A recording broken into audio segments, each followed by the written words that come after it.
Salut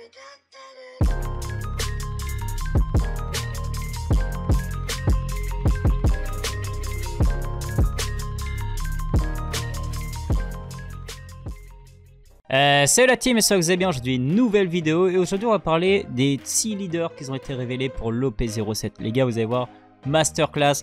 Donc déjà ils nous ont mis dans le bain en nous révélant que Dragon allait être, enfin en nous révélant la carte de Dragon. Mais ceux qui suivent la chaîne, vous n'étiez pas surpris parce que j'avais déjà annoncé il y a longtemps. Et oui les gars, c'est ça d'être à l'affût de tout. Mais ça fait plaisir d'enfin avoir le visuel de Dragon et d'avoir aussi son effet que je trouve vraiment intéressant. Ils ont suivi par Foxy. Foxy, personne ne s'attendait à ce personnage, mais du coup ça fait plaisir d'avoir des leaders un petit peu différents et pas retrouver toujours les mêmes. Et vous allez voir que la suite, les 4 autres leaders qui ont été reveal pendant justement un live. Il y avait un tournoi en gros en live sur la chaîne de One Piece Card Game. Et ils nous ont donné des reveals comme d'habitude pour nous hyper quoi en avance. Donc vous allez voir, vraiment très intéressant. On est parti tout de suite les amis, let's go. Donc évidemment comme on a dit, premier leader, Monkey D. Dragon. Donc leader monocouleur rouge, 5 de vie, 5000 de puissance. Armée révolutionnaire pour le type.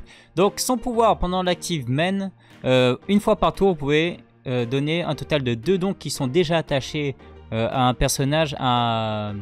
Deux dons qui sont déjà attachés, vous pouvez les redonner à n'importe quel personnage sur le board quoi. Donc cet effet il est vraiment intéressant. On voit qu'il est beaucoup évidemment tourné pour tout ce qui est les cartes révolutionnaires army. Parce qu'en gros, si vous voulez, les cartes armées révolutionnaires, ils ont beaucoup l'effet du... si cette carte elle a genre 7000 de puissance, tu peux activer tel effet. Il y a beaucoup de cartes comme ça. Je vais vous montrer quelques exemples de combos qu'il est possible de faire pour que vous ayez une idée. On va prendre l'exemple par exemple de Ivankov. Ivankov, 4 de cost, 5000 de puissance, counter à 1000. Ce personnage, une fois par tour, pendant Active Main, si ce personnage a 7000 de puissance ou plus, vous pouvez invoquer un personnage armé révolutionnaire avec 5000 de puissance ou moins depuis votre main directement. Donc un effet qui peut être très puissant, mais vous voyez que juste en jouant Ivankov, vous avez utilisé 2 dons, soit pour invoquer comment dire, vous pouvez 2 dons que vous avez utilisé soit pour... je sais pas, invoquer un personnage, vous avez utilisé sur un personnage, vous avez mis 2000 de puissance dessus pour activer un effet armée révolutionnaire ou pour attaquer ou autre. Vous allez pouvoir rediriger ces 2 dons sur Ivankov et activer son effet du coup, parce qu'elle aura 7000 de puissance. Donc vous avez vu, il y aura pas mal de petits combos comme ça. Je peux vous donner 2-3 exemples de combos qui sont intéressants. Je prends l'exemple de le tour précédent, vous avez joué un Karatsu. Donc Karatsu, c'est une carte qui peut être vraiment intéressante dans ce cas-là.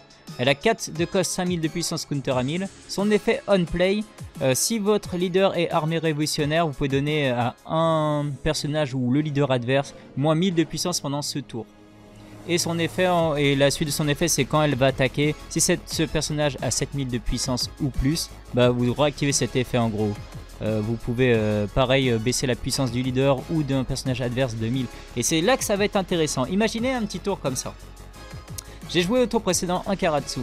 Ok, il a mis son moins 1000 et tout, ça a été utilisé. On passe, vous avez réussi à le sauver et à le garder sur le board. On passe au prochain tour. Prochain tour, je mets mon Ivankov sur le terrain.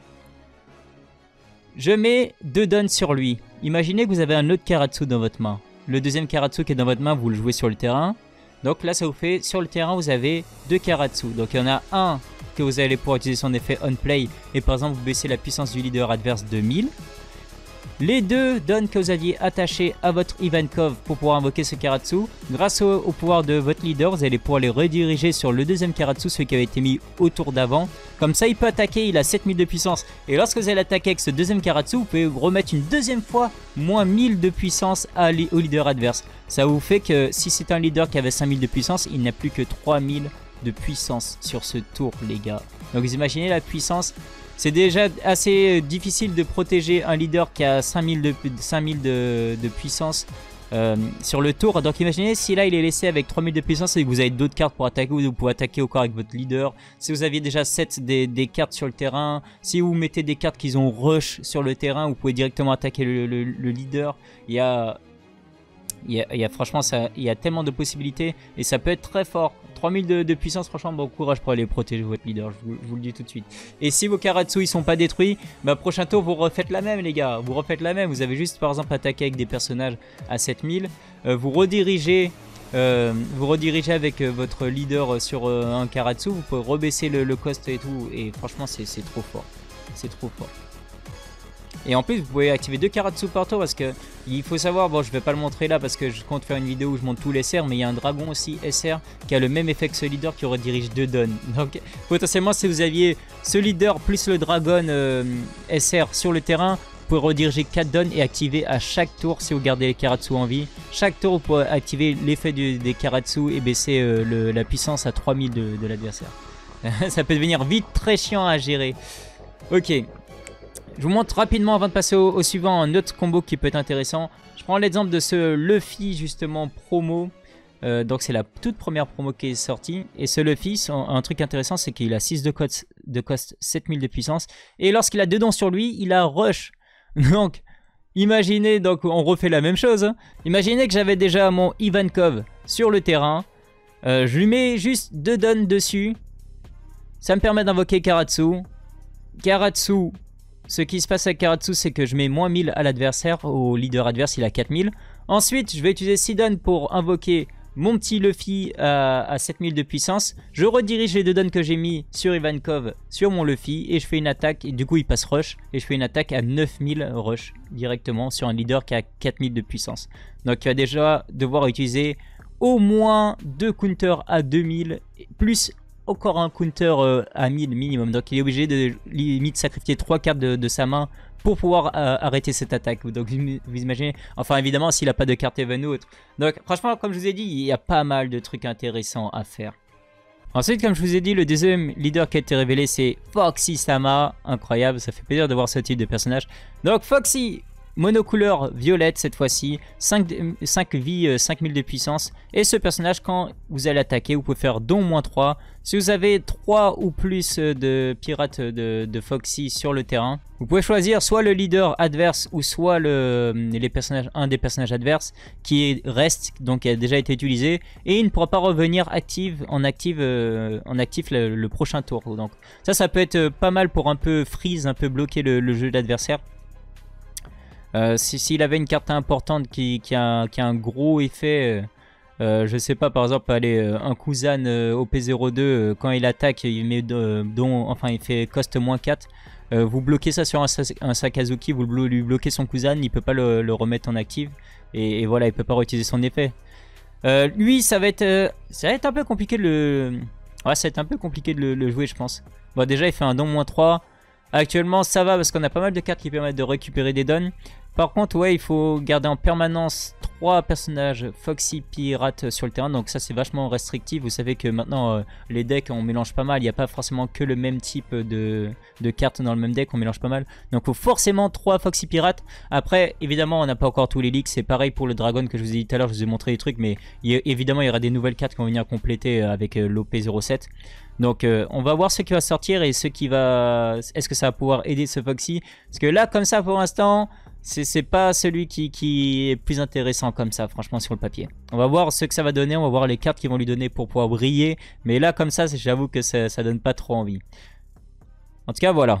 Ensuite on va voir le dernier leader qui a été annoncé, c'est Vegapunk lui-même dans couleur jaune.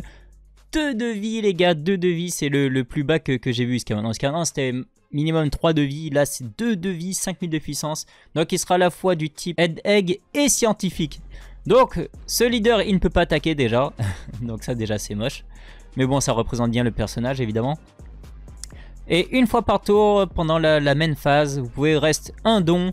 Vous allez placer un personnage avec un cost de 5 ou moins avec le type Head Egg de votre main face up sur vos vies quoi. En gros face reveal, en fait vous révélez la carte, vous mettez le personnage directement au-dessus de vos vies quoi. Vous rajoutez une vie à chaque tour. Donc on voit qu'il démarre avec 2 de vie, mais à chaque tour potentiellement vous pouvez, enfin à chaque tour vous pouvez vous récupérer une vie juste en restant une carte quoi. Donc ça peut être très fort.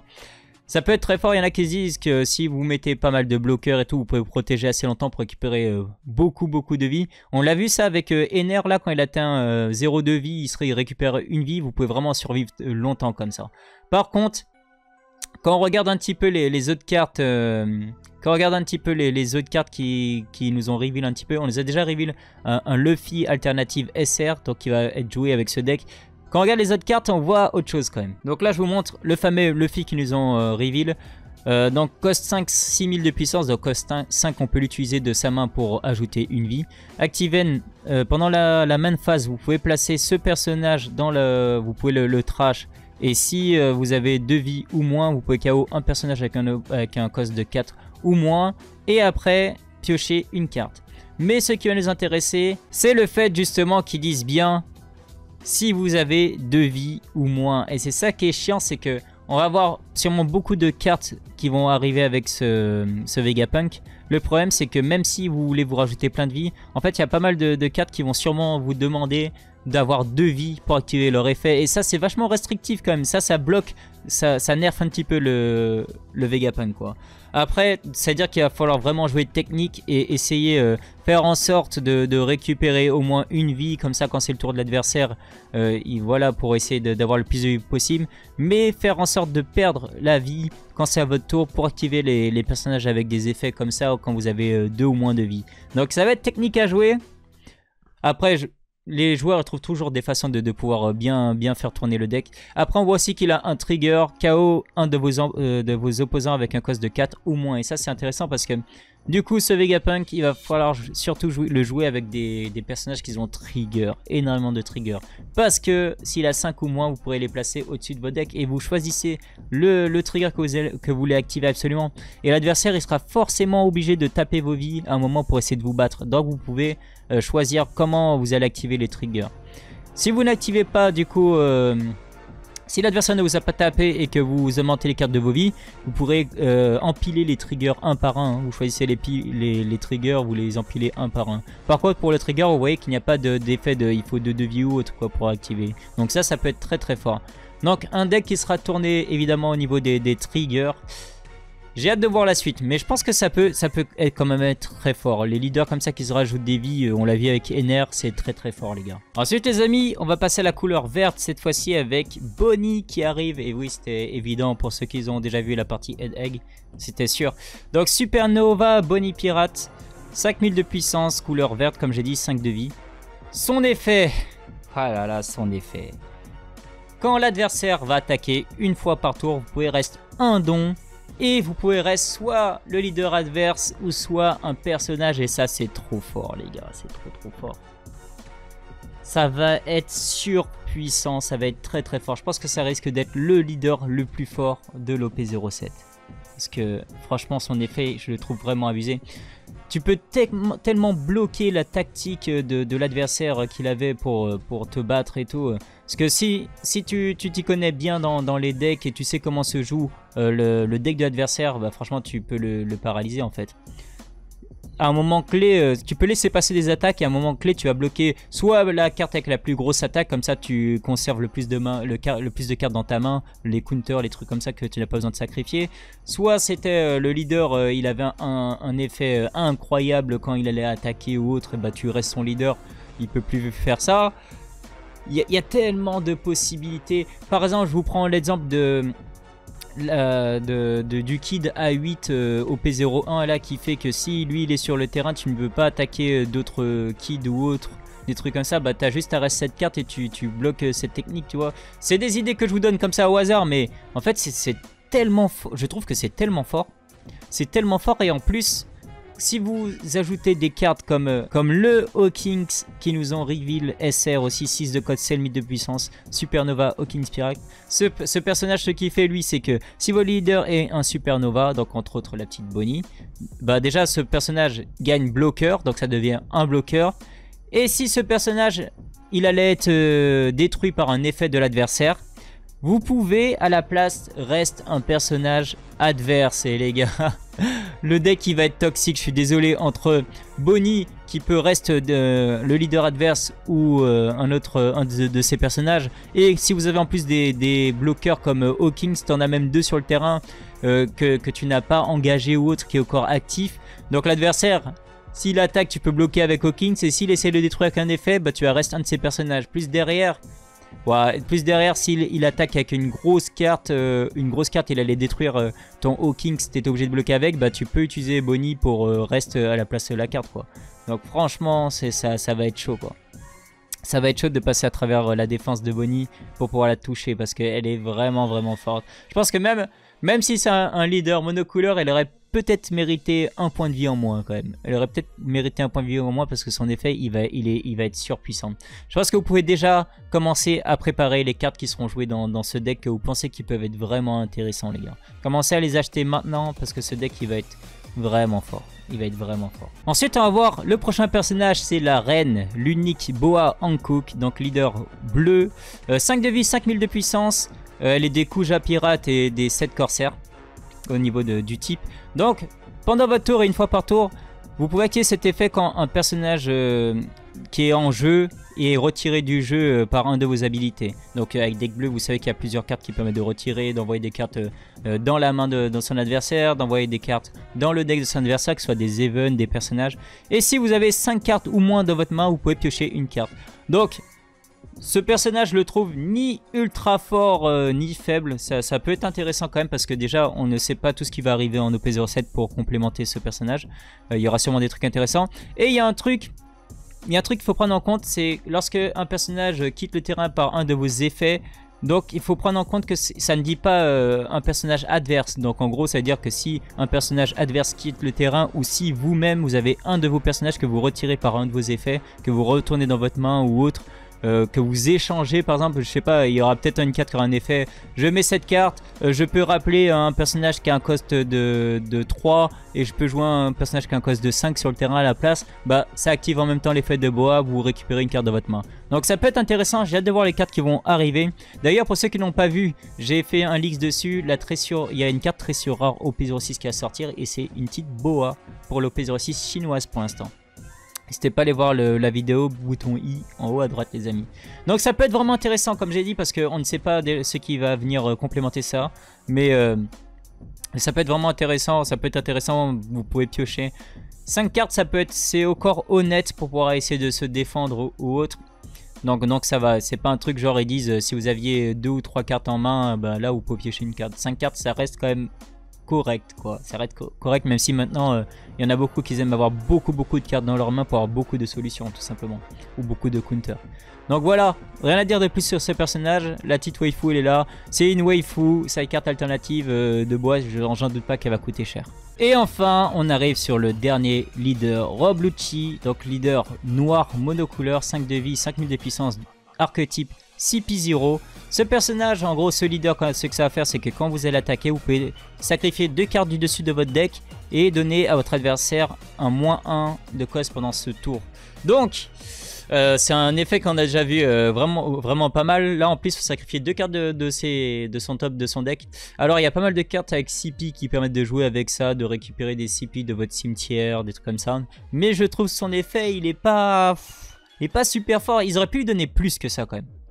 Vous pouvez garder la partie je trash 2 cartes, je donne -1, mais il aurait fallu lui donner un deuxième truc à côté quand même. Je trouve que c'est peu quand même. Surtout avec les méta actuels et les leaders qui nous sortent des leaders de fous furieux comme la Oden EB01, la Oden qui donne counter à toutes les cartes qui sont vanilla. Et en plus si tu as un personnage qui a un cost de 5 sur le terrain, il gagne plus 1000 jusqu'au prochain tour, jusqu'à votre prochain tour. Donc 6000 de puissance, je donne des counters à tout le monde de plus 1000, même les cartes vanilla. T'as des, comme je vous ai dit, Bonnie là qui permet tu restes un don, tu bloques une attaque, tu bloques un personnage adverse ou le leader. Je trouve que comparé à ça, ils ont donné peu quand même. C'est quand même Roblucci, ça aurait été bien de le respecter un petit peu. Mais je pense que c'est parce que actuellement, je pense qu'il y a la couleur noire et les effets les couleurs noires. Je pense que c'est trop présent. Ils veulent un petit peu modifier la méta, c'est ça que à mon avis ils augmentent la puissance des cartes comme les decks verts. Bah, vous avez vu la Bonnie, super puissante la Bonnie. À mon avis ils veulent faire revenir un petit peu vert pour que les gens tournent et jouent d'autres couleurs. C'est ça que les cartes comme Bonnie vraiment puissantes et ils vont peut-être mettre des leaders noirs un peu moins forts. Oden aussi, vous avez vu qu'il y aura une partie verte, donc je pense que c'est pour ça. Donc voilà, on a fait le tour de tous ces fameux leaders justement. Donc dites-moi dites-moi qui vous allez jouer. En tout cas, voilà, moi je trouve que déjà Bonnie, ça va sûrement être la plus puissante, elle va être trop forte. Mais Dragon aussi, il risque d'être vraiment intéressant. Je pense qu'il y a des trucs vraiment pas mal à faire avec Dragon. Les autres aussi, évidemment, parce qu'on n'a pas tous les leaks, donc on peut avoir de très belles surprises. Foxy, j'ai dit que son effet, il donnait pas trop envie, comme Rob Lucci. Ça se trouve, ils vont nous sortir des cartes, au final, ils vont être complètement pétés. Donc vous inquiétez pas, de toute façon, dès qu'on aura un peu plus de news, dès qu'on aura toutes les SR, comme d'habitude, je vous donnerai les infos. Mais j'ai hâte de voir les cartes alternatives, surtout de Dragon. Oh là là, Dragon alternative, je la veux. Je l'ai pas encore vu, mais c'est sûr que je l'aurai. C'est certain. Donc voilà la team. Comme d'habitude, merci d'avoir suivi la vidéo. Et puis nous, on se retrouve pour une prochaine fois, pour une prochaine vidéo. Tchuss!